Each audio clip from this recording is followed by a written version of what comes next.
Prokuroria themelore në Gjakov ka paraqitur kërkesë për caktimin e masës së paraburgimit ndaj Astrid Jusufit, i cili dyshohet se me 6 nëntor në fshatin Golluboc të Malishevës ka privuar nga jeta 2 vëllezërit e bashkëshortes së tij, Naim e Driton Morinën. Sipas njoftimit të prokurorisë, ekziston dyshim i bazuar se Astrid Jusufi ka shkuar në shtëpinë e tyre me qëllim që të marrë bashkëshorten dhe fëmijët, të cilët ndodheshin aty për ceremoninë e varrimit të babait të saj. Gjatë largimit nga shtëpia, siç thuhet në njoftimin e prokurorisë, ka pasur një fjalosje midis Astrid Jusufit dhe viktimave, pas së cilës i pandeuri ka nxjerrë armën e zjarrit, pistolet e tipit TT dhe ka shtënë disa herë në drejtim të tyre, duke u shkaktuar plagë fatale në pjesë vitale të trupit. Naim dhe Driton Morina janë dërguar në qendrën spitalore në Kiev, por mjekët kanë konstatuar se ata kanë arritur pa shenja jete. Pas ngjarjes, i dyshuari është larguar nga vendi i krimit, por u arrestua një ditë më vonë, më 7 nëntor, nga organet e rendit. Hetimet në lidhje me rastin janë në vijim,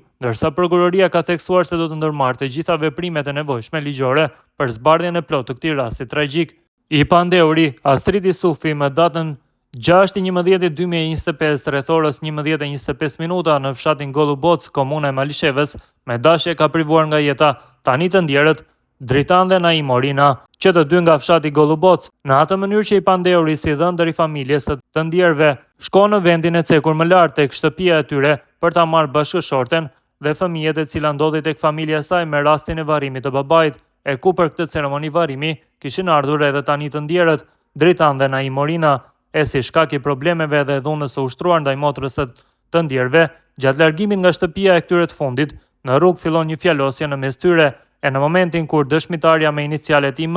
përshëndetet me nënën e saj dhe del jashtë dyerve të oborrit në rrugë, vëren të pandeurin, bashkëshortin e saj duke shtënë disa herë me armë të llojit pistolet TT në drejtim të vëllait të saj tani të ndjerit, Dritan Morina, e më pas ka shtënë po ashtu disa herë në drejtim të vëllait tjetër të saj tani të ndjer, Naim Morina. Nga plagët e marra në pjesë vitale të trupit mbesin të shtrirë për tokë Dritan dhe Naim Morina, ndërkohë i pandeuri hedh pistoletën dhe largohet në drejtim të panjohur, ndërsa viktimat dërgohen në qendrën spitalore në Kiev pa shenja jete. Të nesërmen i pandeuri arrestohet, thuhet në njoftimin e prokurorisë.